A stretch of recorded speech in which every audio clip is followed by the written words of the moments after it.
Hello,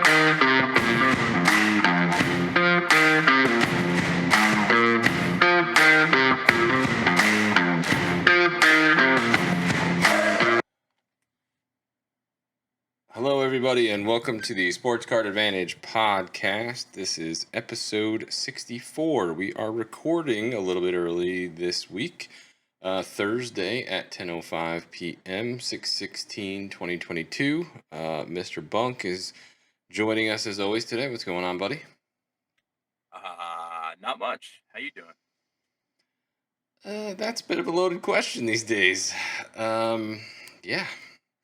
We won't get into too much detail, but those that have been looking for the Bunk solo episodes, it's looking to be more and more of a reality these days. He will probably. I've seen lots of emails asking for one. Oh, Just have to you? try it out? Yeah. Yeah. So just a little bit of update on stuff going on with me. More than likely, I will be out at least a week in July. I do have some medical stuff that I need to get taken care of. So at least 1 week in July, I will be out. So Bunk will be getting that solo episode, that opportunity to become a breakout star. I need our sponsors to send me a new chair. You need your My sponsor. back hurts. Okay. Well, if there are any chair companies out there that are listening, first of all, we'll take a sponsorship deal, and secondly, Bunk needs a new chair. So we'll see. We'll throw that out into the universe and see what comes back for you. Moving on, Sports Card Advantage podcast business. We are going to actually extend the giveaway with ISA. Unfortunately, their Instagram got hacked, so they've been dealing with a lot of issues this week with that. So I told them that we'd just extend and we're not going to pull the drawing and bog him down with trying to get giveaways done. So those of you that are new and unfamiliar, we had a gentleman by the name of Jason Kuntz, who is one of the owners of ISA Grading on a couple weeks ago. He was generous enough to offer us 5 free grading spots. If you are interested in entering, send me an email for that. We'll do the drawing probably next week. And then I can send it in, to him after that. So feel free, just info@sportscardadvantage.com. You can easily enter. Just say, hey, just put ISA grading in the subject. That's all you got to do. And then we'll draw a winner for that next week, and we'll give away the spots. We are also almost complete with rolling out our first line of merch. We're going to be doing some t-shirts. Some of them will be Sports Card Advantage. Some of them will just be funny hobby sayings for shirts. So we are looking for like 4 or 5 people to test out the merch, so we can send you guys free shirts to test it out, give us your opinion on the quality and, fit and all that stuff. So we just have a better idea of what we're doing before we start selling. Once again, if you would like to be considered for that, send us an email, info@sportscardadvantage.com. Saw the first few sets of designs. They're looking pretty awesome. So we're really excited about it, and hopefully we'll have those ready to roll out in the next couple of weeks. We need good intel. I mean, I need to know, do I need to hang this thing up, clothespin it? Because if I put it in the dryer, it's not going to fit me anymore. Well, that's the kind of information I need. I think we're going to stick with like a tri-blend type of material, so it's nice and soft and isn't going to shrink. And I'm going to I can't afford t-shirts shrinking on me. I'm going to highly doubt you do the laundry in your house, but I do all the laundry, damn it. Actually, that's not true. I was going to say, you do know that I have your wife's phone number and will text her for verification. Yeah, no, I do not. All right, moving right along. As always, I'll throw it to you. Do you have any Sports Card Advantage podcast business? Nope, I stay out of the business. All right, fantastic. We are working on lining up a few new guests. We have a couple of people lined up. Unfortunately, Bunk has decided that he's going to go on vacation. So we have to wait until he gets back to do some of these interviews. But we have two more guys lined up for this when he gets back. So we're excited to drop those for you here in a couple of weeks. But for the time being, you have me and Mr. Bunk as always. So we're going to get into it. We will kick off tonight with being about a week behind on the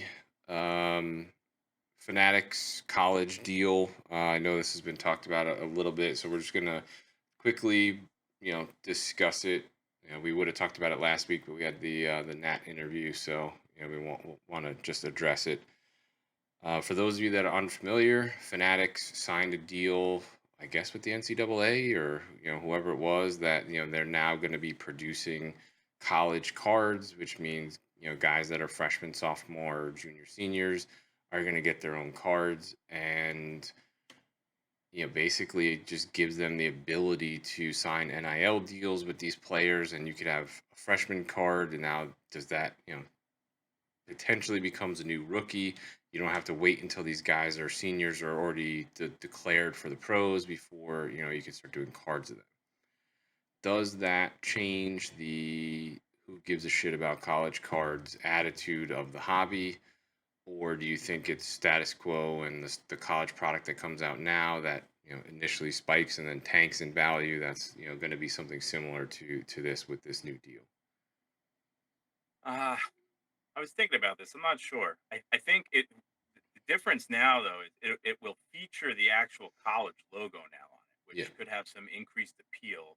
Otherwise it was just on the helmet or the jersey of the player on the card. It wasn't. It didn't. It would have the professional team that they were drafted to, and then you just see the college uni. Now it's going to be Ohio State logo on there, so maybe that adds to the hype of the college collectors, and it gets a little bigger. But you're looking at 150 schools, over 200 athletes.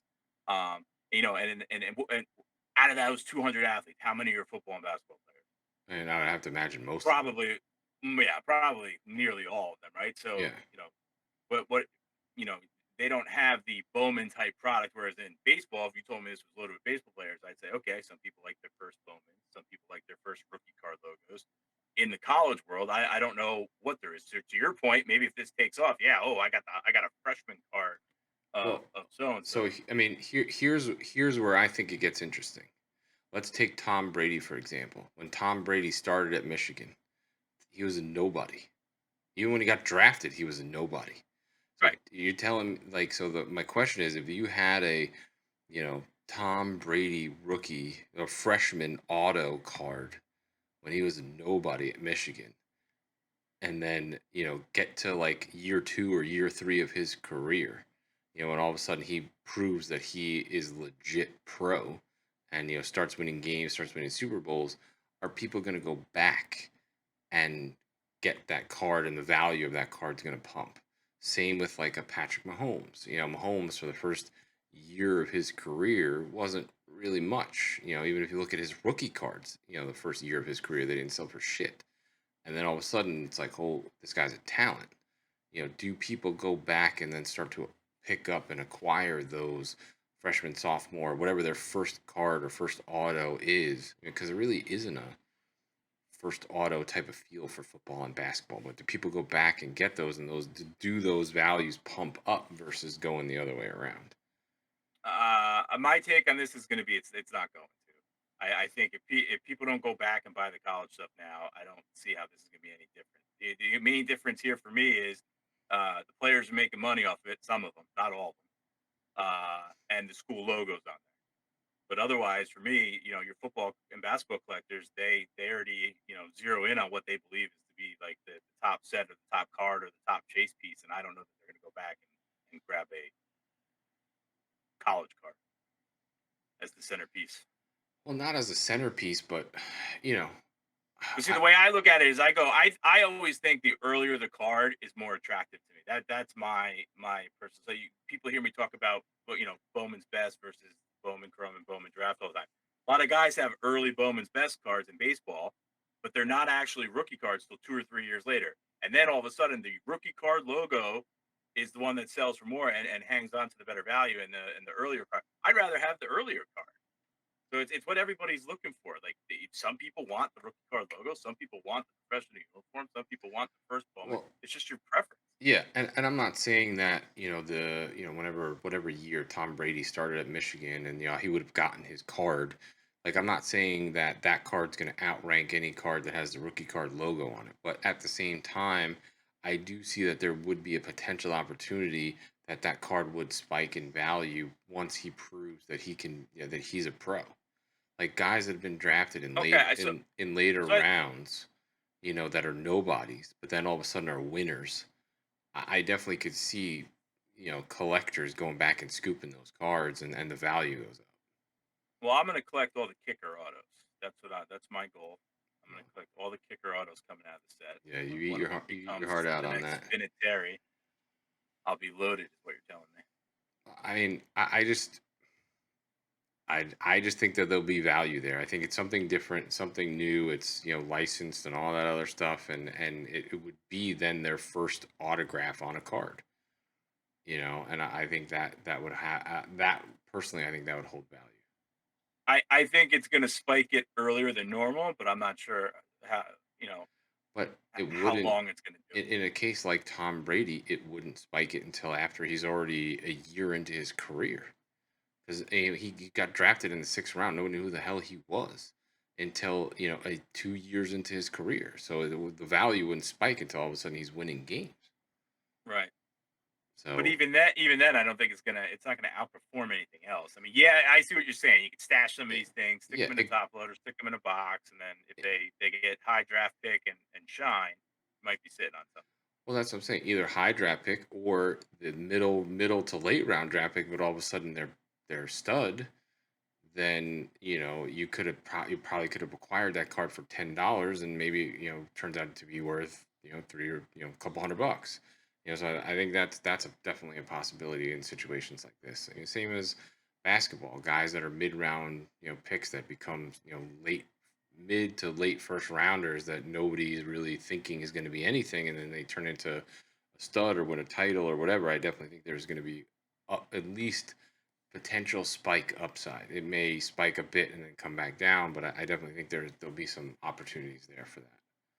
Yeah, I mean, I think the college fan, because there's plenty of college collectors out there. I think they get excited for this more than normal. Because I think for me, if I was had the school logo on the card, that would pump me up even further if I collected college cards. Yeah. So I'd be excited about that. But I don't know. Won't do it for me. That's for sure. Well, I think there'll be some from the investment side of things. I think there'll be some opportunities, and that's where you potentially go grab and stash your quarterbacks, for example. That came out of that come out of that set. The guys that are definitely going to get drafted, and you could have one or two home runs in there that you could really increase your value and increase your money on. And Yeah, that'll be fun when that hits the market to see what the guy and now we're talking undrafted yeah, future first round well, I quarterbacks mean that's the whole thing. Somebody like Tua, Tua when he was in college, he's throwing for freaking 700 yards and 8 touchdowns a game, like and he's a sophomore.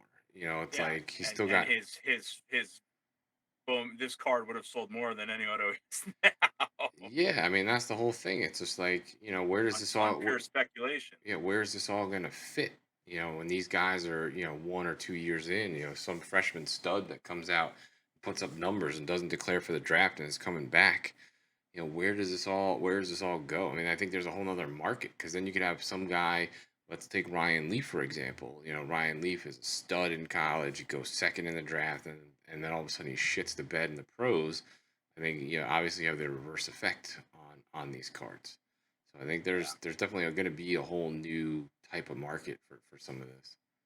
yeah. No, I know. Listen, I think the whole NIL stuff is awesome. I think these guys should be making money. If you're that big a figure and you're that talked about and you're all over the place and you're marketing for your school, by default, I think it's awesome they're getting paid. So this is just not now.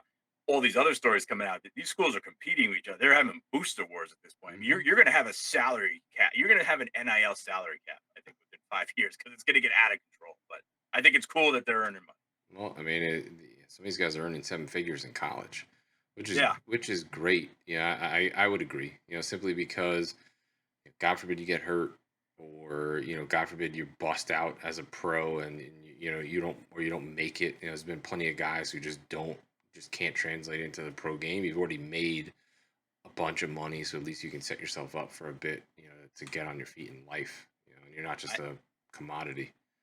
I made $13 a day on game days in college. Fantastic. $5 for breakfast and $8 for dinner. you didn't spend it all in one place. $13. And for those of you that don't know, Bunk was a Division One, Yeah, yes, Division One player for baseball. nobody cares. I was just saying my $13 pales in comparison to what some of these guys are making. And your claim to fame was what you were once ranked second in season for doubles, I believe. Is that the stat? Oh no, nationally I was ranked fifth or sixth doubles per game category. Fantastic. Relive the glory, buddy. You're reliving it. I didn't bring it up. Anything else on college, or we're moving on? No, sir. All right. So last week we started talking about whether or not PSA is giving out less tens, and one of the friends of the podcast, Ryan from GemRate, going to shout him out for the second week in a row.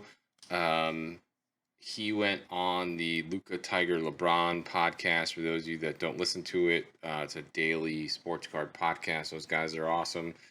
They had Ryan on. They were talking about, um, you know, gem rates, and they were talking. Ryan actually did. Coincidentally, we talked about it, and he put something out literally the same day that we talked about it on the podcast, and I just didn't see it before we went live. But he did a whole analysis on it, and he has basically said from the numbers that he's seen that PSA is extremely inconsistent, and he personally is holding cards back right now because he doesn't think that it's consistent in the grading, and he thinks I believe that the overall tens that are being given out are less.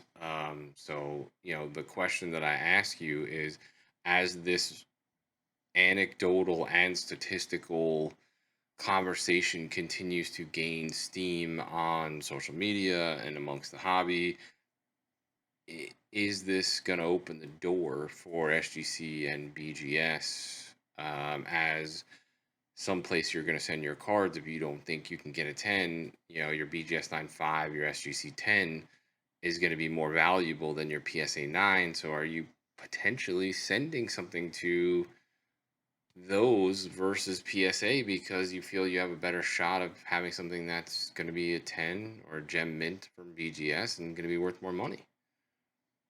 Yeah, that's tough because I think it really is going to depend on the card, because we talk about it all the time is that the risk reward of that PSA 10 is high enough, and I feel good about the card. I'm still probably going to try to send it to PSA. If it's one of those home run cards where the 9 is you might not even be breaking even where you're coming up, but the 10 is like you're talking Well, yeah. I mean, the light home years run ahead. card, if you buy it raw for 500 and the PSA 10's worth 5,000, 100% you got to go for glory on that. But I'm talking about your like lower level stuff, cards that you Like low to buy. mid end cards, yeah. Because listen, why not? If you feel good about it being a 10, at PSA, I got to make this distinction because of the black and 9.5.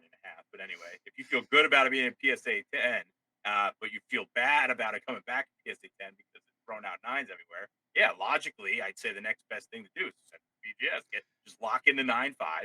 And in most cases, and you and I were looking up a bunch of different cards earlier just to see, in almost every case, the 9.5 Beckett, and especially lately the 9.5 Beckett, is pulling itself up from the PSA 9 quite a bit. Yeah. I mean, I definitely feel like we've lost our PSA mojo. Like at one point, we were sending out 10, 15, 20 cards at a time. We'd get 50, A lot of 60. tens. Yeah, a lot of tens. And, the last few subs that we've gotten, it's definitely deflated us as far as our confidence is concerned in regards to, the ability to get tens. Well, And listen, in the process of clearing out this backlog and in prepping for taking on lower sub levels, they've got probably a rash of new graders. And I know that now is talking about their grading school and whatever, but like any job or skill in America, until you do it over and over and over again, you're not that good at it. well, not only So that, but you if also you don't got a want lot of amateurs grading and they don't want to just be dishing tens all the time, or they're on some kind of grading scale, they could be a little bit more reserved or conservative in their exactly. gradings, and that's maybe what we're seeing right now. And especially since there is no 9.5, and if you have a card that could be a 10, but it could also be a 9, That's the whoever problem. whoever reviews the card will probably go with the grader's initial initial interpretation, um, because it could be either one. You know, there are definitely circumstances where it could be a 10 or a 9, and you know, because it's not clearly defined. You know, the centering could be close, or there could be a little bit of this here, but everything else is perfect. So it could go either way, and so they just err on the side of strict. Right. Which is in the PSA's definition. Exactly what you said. Their definition of having half grades at every other number is exactly what you said. You have exceptional 3 categories with a little blemish on another category. So instead of giving it an 8 because of this big blemish, but everything else is exceptional, it gets an 8.5. That's why it's illogical. Well, again, I know why there's no 9.5, but there should be a 9.5 Yeah, in PSA for those reasons. Like, to that exact card that you just mentioned. yeah, and it's definitely shaken us as far as that, and I, but at the same time, I also have a huge problem trying to, potentially sending things into SGC. It's because then if We're it, not sending anything. That's just not happening. because then if it comes back at 10, then we're just mad, that we didn't send it to PSA, and then we wind up sending it to PSA, and it still may not come back And at we've 10. done that. That 1 week where we gotten like 3 PSA 10s back. We also got 3 SGC 10s back because we were a little unsure and we sent them there and we got 10s anyway on them. So it's like, damn, that one's Yeah, what and happened then to it's like, PSA. do we want to spend the $50 extra? It And doesn't make. they didn't drop those 3 cards. Like they dropped our Bryson Boom. I don't care what they say. Actually, they didn't say anything. They don't even respond to you. So All right, guy, we've already gone over that multiple times. No need to. yeah, well, we got new folks listening. No need. No A lot of need new to. folks that we appreciate listening. They should know the SGC saga. But anyway, yeah, I think Beckett gets an uptick. I do. I think with its spreading like wildfire on social media, a little stricter on the 10s, I do think you're going to see, especially at the $35 level of Beckett now, you will see an uptick. And Beckett has recently appointed a new CEO, who is obviously coming in to try and revitalize the brand and drag them into the 21st century here, and really try to get them moving towards Drags the word. being able to compete. And I mean, and just some insider, I guess, not necessarily insider, but just some information.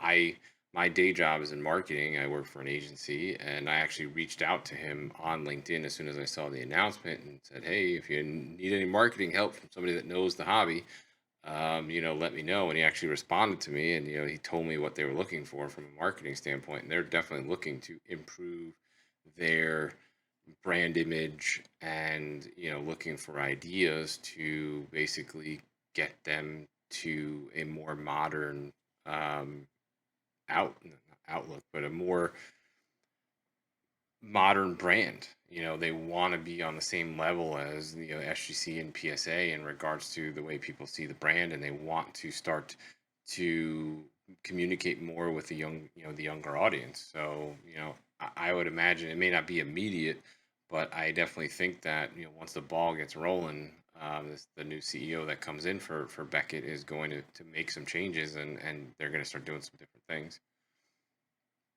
Yeah, I look forward to it. We've been waiting 18 months to 2 years for them to have a pulse. So now they have a pulse, and let's see where they go.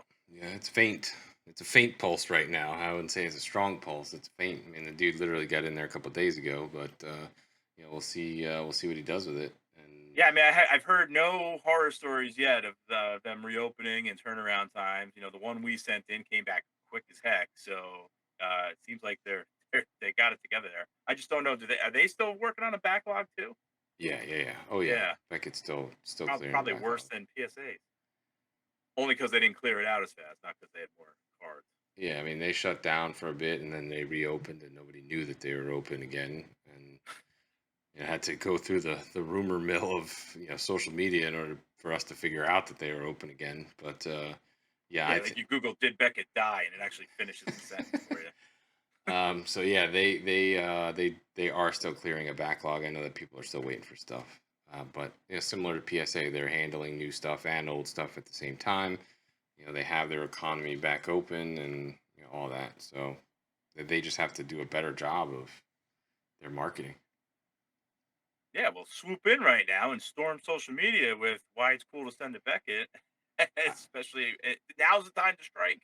Dude, I try to get myself in there, as far as that's concerned, but not looking promising as far as being given an opportunity to pitch. But we'll find out. I'll keep everybody posted should circumstances change. Well, if you need me to get a suit for you and show up at that meeting, I will. I'll let you know whether or not we need to call in the ringer for that meeting. Button up. All right, we got anything else in regards to PSA, SGC, BGS? No, guy, we're just winging it. What's next? Yeah, we are winging it. So next is the Steph Curry story. No, can we just skip? Oh, we are not skipping the Steph Curry story. We are sharing both the ups and the downs of our hobby life. And so now I am going to tell the Steph Curry story. Boy.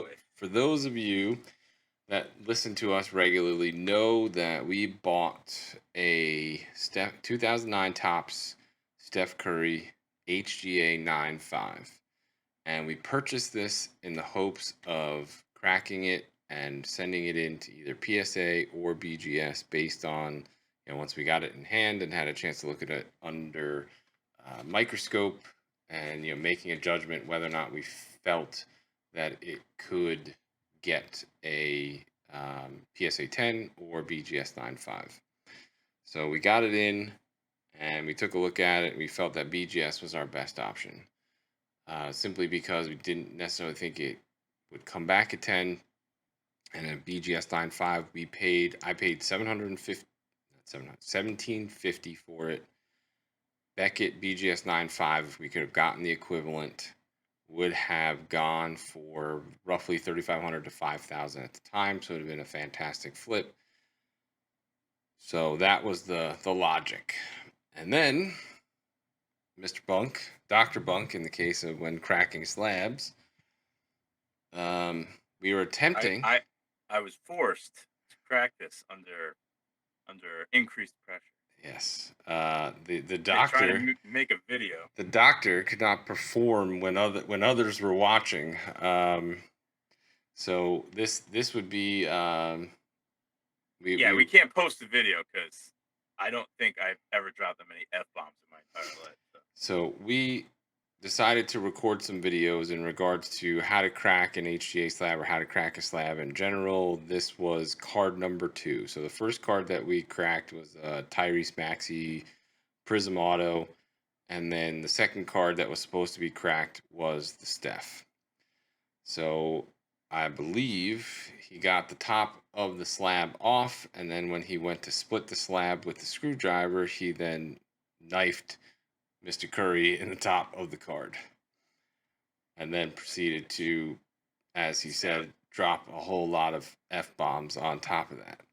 So, yeah, it's because I was talking to you, wasn't concentrating. I slipped. I straight up slipped. I had it right where the screwdriver where I wanted, and I slipped, and I pulled back quick, and I still just nicked the top edge, but enough to screw it up royally. Yeah. So this would be the second crack a slab casualty that we've had. The first one was a $800 LaMelo lime green card earlier. Yeah, that doesn't count because when I got that thing out of the slab, it already had a giant scratch on it. Yeah, well, I just added one. Either way, needless to say, this would be the second patient that died on the table under Dr. Bunk's surgery skills. So the saga then continues. About the good one. The saga then continues. We didn't have a whole lot of choice at this point. We weren't going to be able to sell it raw without disclosing, the nick and whatever. So we figured that was not the move. So the move in our case was we sent it off to BGS with a prayer that somehow, some way, we would get some kind of favorable grade. So we spent 180 freaking extra dollars on this card because we were hoping to get it in, get it graded, get it back, and be able to sell it for the playoff time. Card comes back a BGS 8, correct? 8. Yeah. So Card comes back BGS 8. Warriors are continuing to win. They made it to the finals. We're like, all right, let's sit on this until they get to the finals, and then we'll decide what we're gonna do. And then I started looking at values. PSA 8 made sense in this case because the value of a PSA 8 versus a BGS 8, PSA 8 was worth like 200, 250 more dollars than the BGS. So I'm like, fuck it, let's double down and send it to PSA. So, that was the hope that the value that we would get would be more than the grading fee. So of course, what happens? Do we get a PSA 8? Absolutely not. We got a PSA 7. So we then shot ourselves in the foot for the third time. And now we are sitting on a PSA 7, which is currently up on eBay. So I believe, I don't know, what was that? $350 to $400 or something right now. Our hope and it's up to 560. Is it? Okay. Nice. Well, our hope. My phone every time someone bids. Well, our hope and a prayer here is that. What's the score in the game tonight? I don't know. The Yankees won. Oh, why don't you go look that up for us? All right. Get on it, killer. Coffee while I'm out. Yeah. Pick me up a cup. You only have to get me about 1,500 more cups of coffee to make up for this. Anyway, so it's up right now. Our hope is Warriors are up 22 mid-third. It's over. All right, so Steph's got another one. Yeah, so Warriors are gonna win. Steph will probably get MVP. Our hope is that this thing may get $1,000. So at the end of the day, we're gonna be into this card between what we paid for it and what we graded it for probably 21 or 2,200 bucks, and we will luckily, if we're lucky, we'll get $1,000 on the resale. So we definitely learned our lesson in multiple ways here. HGA number one. Well, number one with HGAs, you cannot send them old paper base. They do not know how to grade old paper base. Yeah, it seemed like so. The original HGA 9.5, it had all 9.5s and 10s. So it wasn't like there was a 9 in there somewhere or whatever else. Like they had like 10 centering and 9.5s on everything else. And so even if we nicked the side, it still should have graded better than it did, but it didn't. Yeah, it's hard because you got to picture a flat screwdriver, and if you just stick it into the card, so different graders can be looking at that. Okay, that's a bad edge problem, right? For starters, and then it a little bit messes. It could mess with someone's overall surface grade, which is what I think happened to PSA. So, but either way, old paper base, HGA doesn't know what they're doing because right off the bat, on a card that old, I don't expect the surface to be 9. This card, like, because again, obviously it's an HGA slot, so it just got graded. So it's been sitting in someone's top loader for, was it 2009? So it's been sitting there for a long time. Yeah. And it's just how it goes. The older the card is, and when you go to grade it, the card's a little bit more worn, even if it's been protected. So that was our bad on that front, is we should have, which is why we sent it to Beck and not PSA. That's why I was like, I looked at it wasn't going to 10. I felt good that it wasn't going to PSA 10. But yeah, old paper base, do not send to the heck.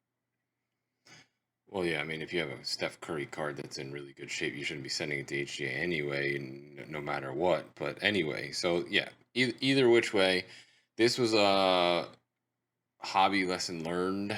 As far as that goes, we should not have doubled down on the grading. There's 17 things.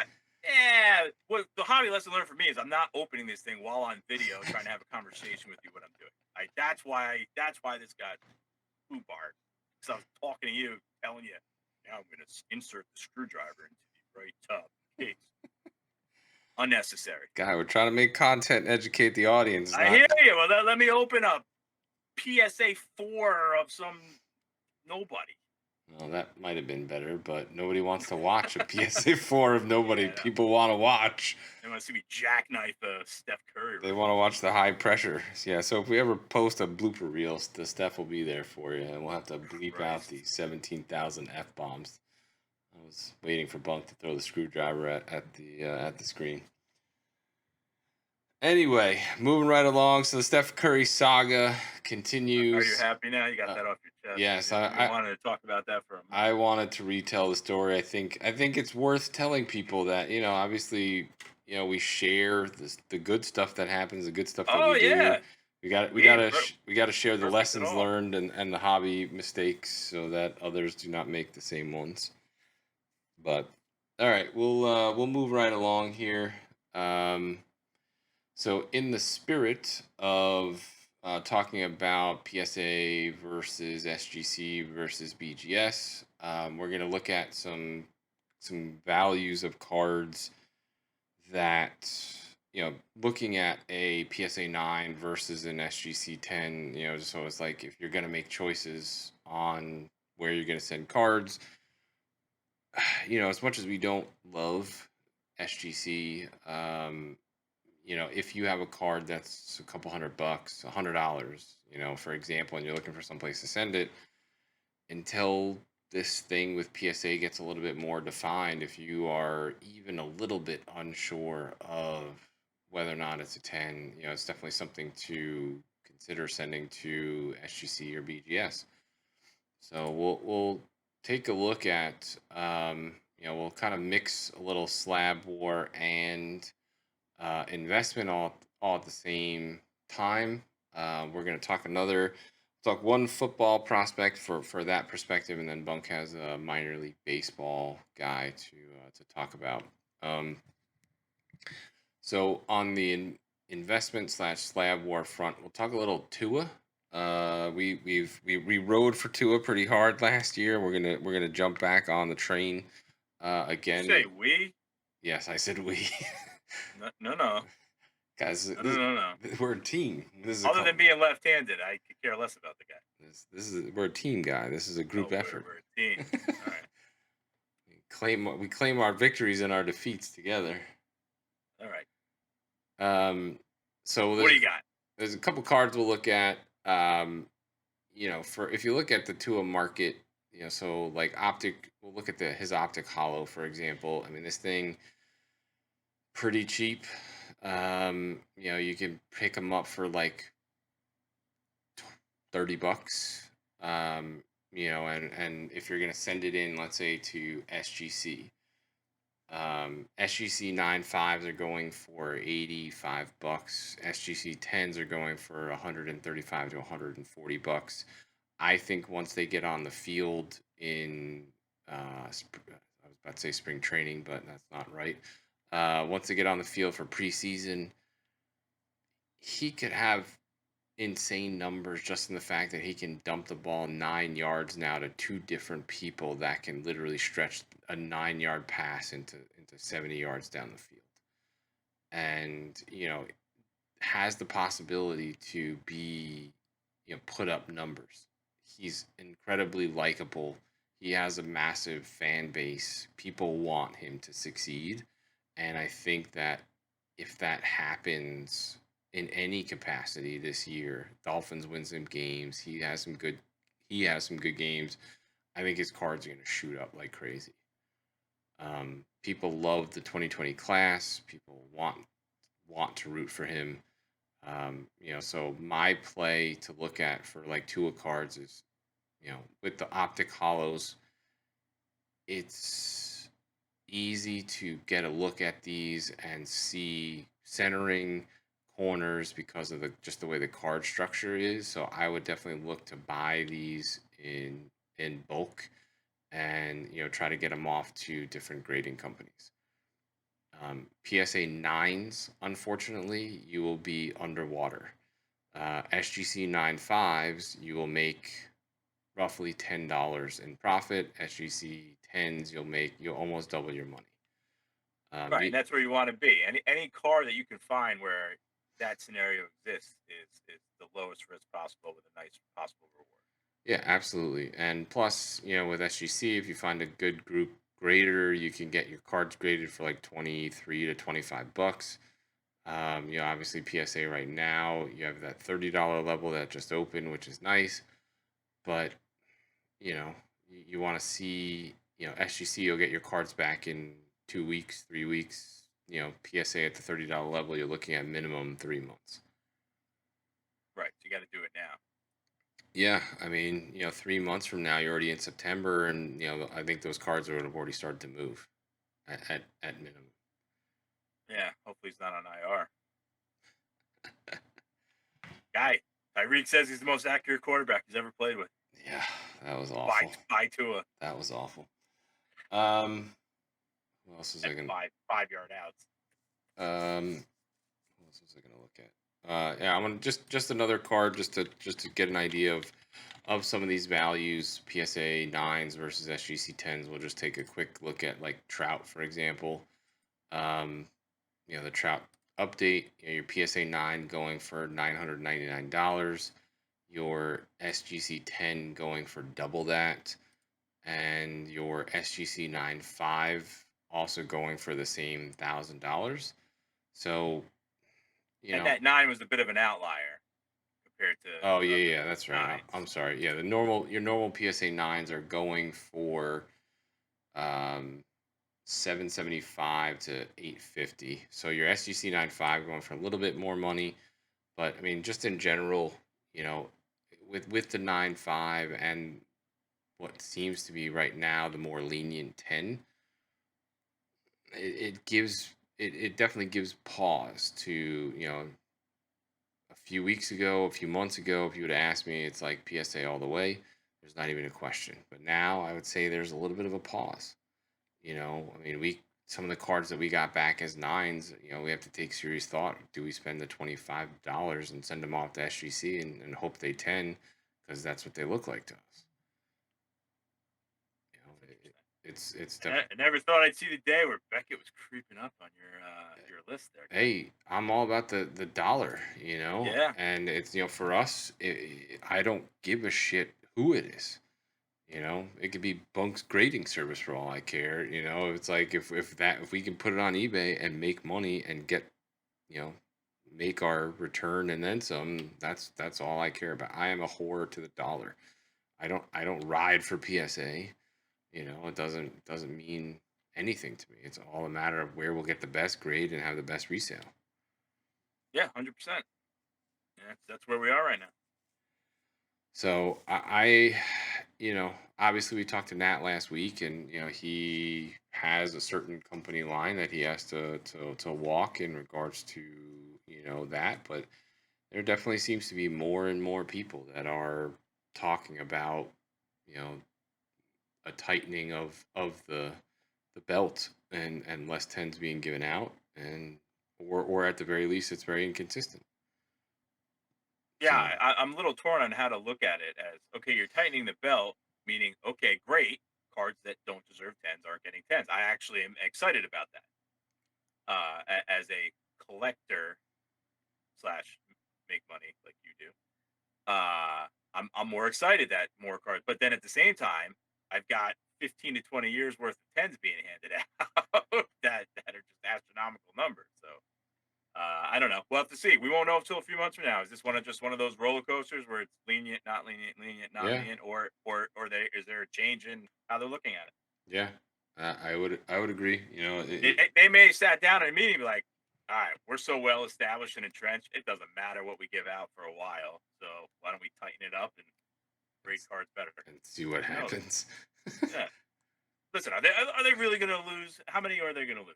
There'll definitely be some people like us are having this conversation. Like, well, it makes more sense to send to PGS right now. Yeah. That'll happen, but they're not. They're not even going to notice.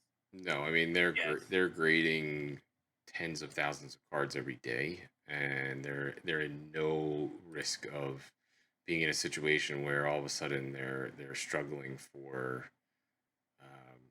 And it would take months of that in order to start seeing any kind of shift in secondary market pricing. Yeah. If there were one, I mean, you'd have to have months and months and months of people complaining about Yeah, less. they're grading 40 plus thousand cards a day. Yeah. So Or maybe it's an evil plan to just throw out 1,000,000,000 9s and it pumps their 10s even more, and then they really have world domination. all right, before we go down that rabbit hole, and God knows what you're going to say next, I That's believe no rabbit hole. You don't think that's legit? My guy, you're the marketing Ah, genius. guy. Should hire me. Yes, I'll bring that Uh, up to my first boss at some first point. ever 9.75 for you. All right. On that note, before this thing gets even further off the rails, you have one minor league guy for us. So why don't you share who that is? Yeah, I was, like people know, I always looking at minor league box scores. So, especially in this day and age, I value anybody hitting over 300 since nobody can do it anymore, or so few do it. So, I was looking at some of the top prospects, and I landed on, lost in Arizona D-back land, but Corbin Carroll, of the 2019 class. Going back to my earlier point, he's a guy. He's hit for power and he hits for speed. He's got 14 home runs and like 19 stolen bases at Double A. So if he's going to be that dual power, speed and average combo, he's hitting 330 right now. Nice. That is highly attractive to collectors when you got the duo like that, as we found out with some of the current guys. So. So because of that nature, and he's a top prospect, his Bowman draft auto and refractors are relatively high, so I like the next best thing, which is his 2019 Bowman's Best autograph. So I was taking a look at that. Raw right now, you can get for 25 between 25 and $35. I think those things are slam dunk. You know, minimum 50, $60. The second he hits AAA on the precipice of coming up. I think you can double up on every Bowman's Best Corbin Carroll auto that you can get your hands on. Do you think he has a shot to make the team on like late season This call year, ups? make the team win. Like late season call ups for this year? He's on the younger side. So, when you're 21, I don't know that they're going to want him to make his major league debut until it doesn't affect his service time. And I don't know if they changed that rule effective this year or not. I know someone was discussing not allowing September call ups to affect your service time at all. Hmm. And then when they got to how long they have team control over you, I don't know if that was poo-pooed in the collective bargaining arrangements or if anything got settled on that. So I don't think you'll see him this year. But his stuff is starting to climb. So the other point I was making with using Corbin Carroll as an investment option was once you start noticing like the flagship type stuff jumping. So in his case, he doesn't have a rookie card logo yet. So I'm looking at his first Bowman. Once those first Bowmans start jumping, it takes a little while for some of the secondary cards to hit. Like so his Bowman's best release. And, if he has like an elite release or anything like that, it's only a matter of time before they follow suit. And right now they haven't followed yet. So you can pick up cheap PSA 9. PSA 10s are only $100 right now. Population 54. And all indications are he's on the path to the majors in a good way. So All right. Awesome. I need you to study minor league baseball more, guy. That will never happen. So You should get involved. that's why I have you. You know, Yeah, guy. that's why we pay you the big bucks here. So But he's an Amarillo sod poodle. what You the don't want a sod poodle hat? what the fuck is an Amarillo sod poodle? That's who he plays for. It's D-backs Double A affiliate. Minor league teams have been doing that lately, just for fan whatever. You got all sorts of stuff, all sorts of crazy team names, Names? mascots now. Yeah, Sod as in like the grass and poodle as in the dog. sod poodle. He is a sod poodle. That's terrible. It is pretty bad. That's There are bad. some good ones out there now. That's terrible. You ever go through? I used to buy old. I had like the Savannah Sand Gnats hat when I was a kid. I had the Wisconsin Timber Rattler Dude, hat when I was a kid. I stole Tom's Lansing Lugnuts t-shirt. Yeah, well that was cool. Yeah. I had an old Chattanooga Lookout one. Now they've totally ruined some of the minor league games, some of these crazy names. But hey, these kids like them. So All got right. it. You done there, Grandpa? Reminiscing about your minor league baseball hats from 22 years ago? There'll be at least 3 people that can relate. Well, Yeah. whoever's still listening 49 minutes into this, we'll wrap this up. All right. Anything else you'd like to talk about with the fine folks? No. All right, fantastic. We will drop this episode on the usual time on Saturday. Bunk is off to the wonderful world of the beach for the week, but we will not miss a week. He's going to be so dedicated and come back from his vacation, and we will record next Saturday and keep the schedule rolling. Just so reiterate, if you want to be entered for the ISA grading free card, we have 5 spots. Send an email, info@sportscardadvantage.com. If you want to be entered to win a free t-shirt, send us an email, info@sportscardadvantage.com. Follow us on social media, sportscardadvtg. And if you don't mind, if you haven't already left us a review on Spotify or Apple, please go ahead and do so. And then also feel free to hit up our website, sportscardadvantage.com. And on Yeah, that, if you've never graded a card, take advantage of this and send a low to mid range card that and get a make your own decision on it, see what you think, get a free grade on it. If you want, you email the Advantage account, and Jeff can put you in touch with me. I'll be happy to help you get it out or do whatever it takes if you win. But take advantage of it. It's a freebie, and I try it out. yeah, absolutely. And we have no financial interest in ISA or sponsor or anything else. Just purely trying to provide you guys with some free stuff. And Jason from ISA was so nice to give us that opportunity. So as I said, take advantage of it. Get a grading experience. If you have a card that maybe you think is maybe a 9 or maybe a 10, send it out there and let them grade it for $20. I mean, ISA does grading for $20, and they turn these things around in like 5 business days. So it's definitely worth it to give it a shot if you want to. All right, sir. For the fine folks, we are 64 episodes in the book. You enjoy yourself. Come back rested and refreshed and ready to go next week.